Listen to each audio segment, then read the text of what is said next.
Watauga Arts Council with your host, Cherry Johnson, serving arts in Watauga County for more than 30 years. Hi, I'm Cherry Johnson with Watauga County Arts Council. If you've been around on a second Saturday or previously at our first Friday gala receptions when we were downtown, you know that we celebrate authors as well as visual artists and musicians and other kinds of artists. We have every month, we have at least one author who comes and shares their books with us and signs books and talks to folks about their books. And today I have with me Susan Farrah. We were just talking about the fact that you really go by 4 names. I do. And your names are? Susan Chewy Williams Farrah. And that's my your maiden history. name and my first husband, where my daughter came from, and then my second husband, who I'm married to now. And they're all part of who I am and who I am today. So it was important for me to include all of me. That makes good sense. I think that ought to be a trend. I do too. Okay, now you wrote 27 E-words that will change your life. Yes. Okay, now talk to me about this. What are the 27 words?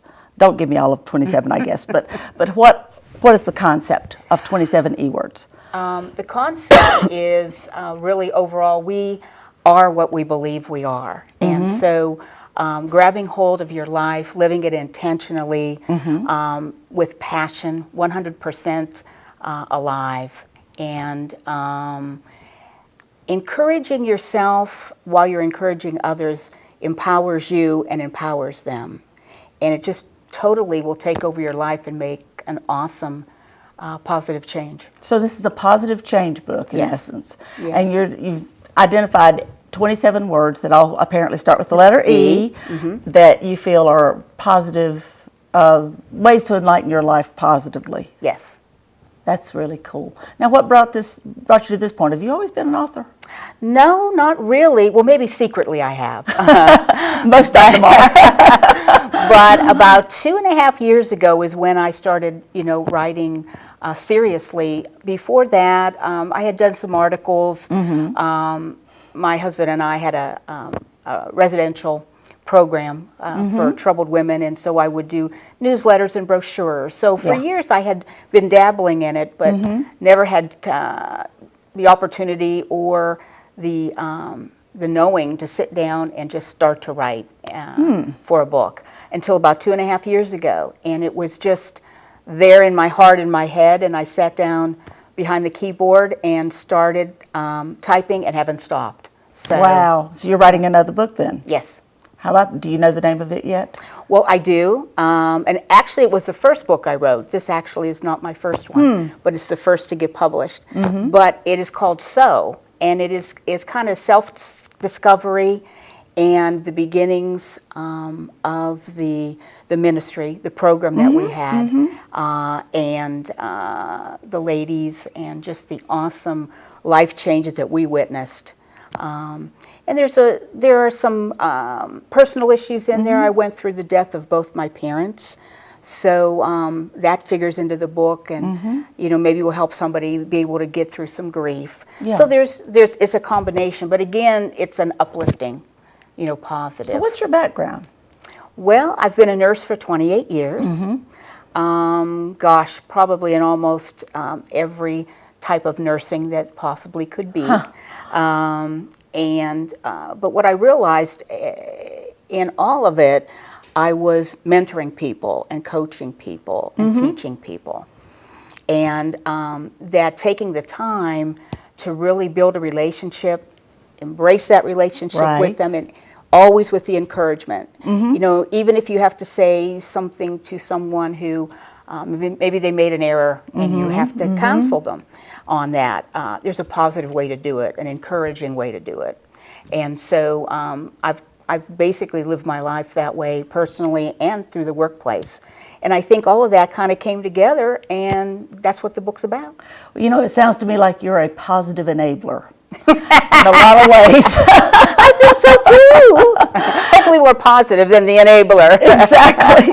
And that this is just one of the tools that you're using to do that. Rather than being writing is the be-all and end-all of your life, that this is a tool that you seem to be using to achieve a bigger life mission. Yeah.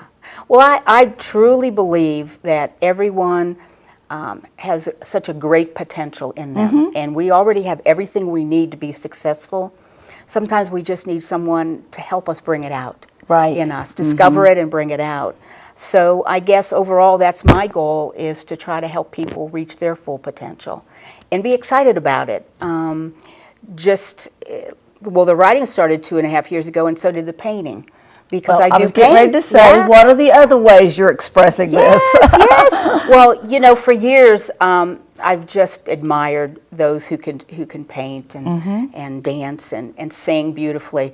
But I've always wanted to paint, and it was in my mind that, well, one of these days I'll take lessons. One of these days I'll take lessons, and I just never did or never could afford to. And then one day it was just like, well, but you don't need to take lessons. You can sit down and you can paint, and you paint for your enjoyment. And so that's what I started doing, and found out that I just love it.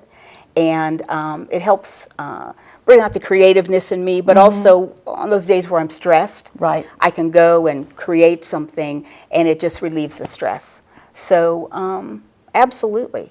Now, you've been talking to me about your painting and your books, and you've also been talking to me about workshops. Yes. Talk to me about the workshops that you're talking about doing.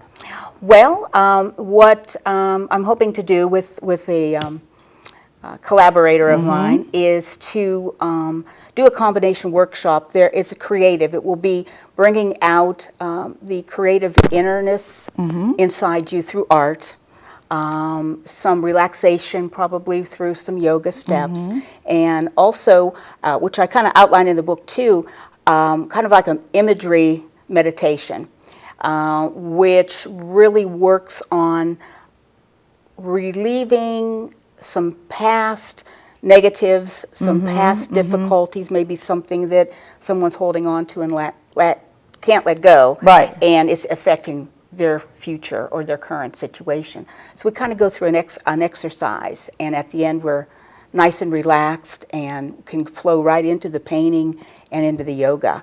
And just in our fast-paced world, a lot of times we don't take time for ourselves. We think maybe that's a little selfish. But it's really not. Or it gets put on the back burner. It gets put on the back burner. I'll have time to do that when, the laundry's done, the cooking's done, and the kids have gone to all their soccer games, and we just sometimes forget to take care of ourselves. But we can't be the best for them or for us if we don't do some things that really make us happy and bring out our creativeness so that we can help our families, be the best that they can be. So that's what the workshops are about, just kind of getting in there and pouring out your soul on paper. So it sounds like it would be impossible for me to say to you what's your biggest area of emphasis in terms of which form of doing this. And I don't think you could tell me. I think you seem so diversified in the way you're approaching this. Well, I hope so. I mean, I think that everybody is able to receive a little bit different. Some people can read a book and you're so right. They just get it. Other people need a demonstration, or they need somebody to kind of be one-on-one, hand-in-hand with them. Kind of relates to the multiple intelligence theory. Yeah. Which the Arts Council is a big proponent of, that children learn, for example, in a multitude of ways. Some learn by reading, some by hearing, some by doing, some by, other ways of doing it. Yeah. So you're kind of approaching your mission in the same way, that there are multiple ways that people get there. Absolutely. Absolutely. That is really cool. Now, I've got a question, though. Why E-words? Well, several of my really, really core important words start with E. Encourage, engage, empower, and embrace. And when I sat down to write this, and as I was kind of doing the outline, there was more E words just popping out, and then it was just there. That it was going to be about E words. In the beginning, I didn't know how many E words though, and I didn't have the 27, and so I was working on the book, and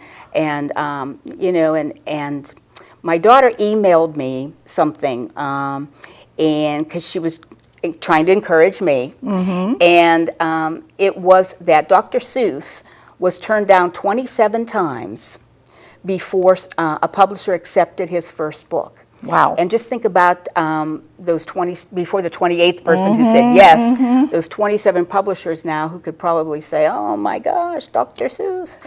But, and when I saw that, it just clicked with me. I put it on my wall. And as I was going on writing, all of a sudden, there were 27 E-words just popping out.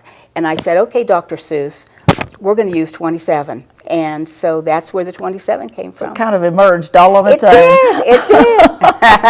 Now, I'm curious as to, you know, it's one thing to sit down and write things out. It's another thing to get them published. Because you mentioned that your first book had not been published previously either. Right. And so what made it possible for you to publish this book? Well, I did research. For about 6 months, I really used the internet, got on the phone, talked to people, just really researched what others had done, what was out there available. Right. And traditional publishing is not, I mean, that's what it used to be. You had to send your manuscript in and just hope and pray that somebody out there would accept it. And it's not like that anymore. Right. Self-publishing is awesome, and that's what, in the end, I decided to do. This way, I basically had the control over my book, because I knew what it needed to say, because I just felt it down deep. And so that's what I did. And I researched several of them and came up with Balboa Press, which is the self-publishing side of Hay House, which is an awesome, you know, traditional publishing house. So they accepted me, and then we've been, you know, working together. And right now they're developing my website, which will be done next week. So I'm excited about that. Congratulations on that. That's a big accomplishment all by itself. It is. I didn't realize how much work it was. Yes. Well, you know, it's as a little mini commercial here, the Arts Council is getting ready to offer some workshops to artists, and one of them is about your website, and one of them is about self-publishing. So we're on that same track. Yes, that's fantastic. So an opportunity to have more Susans come up and emerge from all of this. Oh, I hope so. I think there's an author in each one of us. I really, really do. You know, we all have something to say, and we've all lived a life that we have created, and it's important. I think we all want to believe that we're not just here by chance, and that when it comes down to the end of our days, whenever that may be, that we feel like we have accomplished something, and we were here for a reason, and we did make a difference. And is that what this book has done for you? Yeah, it has. It has. That's great. Plus, I get to meet awesome people like you, Jerry. Oh, thank you. We get to introduce you to the world. I know. I'm excited about that. Hi, world. And so when you folks have an opportunity to check this book out, they're going to have to go where to get a copy? They can go to Amazon.com and also BalboaPress.com. You're going to have to make this one of those Kindle type books. You know what I'm talking about? Yes, and they can. Electronic book. It is available ebook too. Oh, good. So okay. Of course, it'd be an ebook, e-words. Of course, why not? Come and check out this book. Susan, are you going to be doing any book signings anytime in the near future that people could meet you? I don't have anything scheduled, but I would like to. So hopefully that opportunity will come up. They can email you or check your website to know about that. And you can also link to the Arts Council's website to learn more about this and so much more. Watauga Arts Council with your host, Cherry Johnson, serving arts in Watauga County for more than 30 years.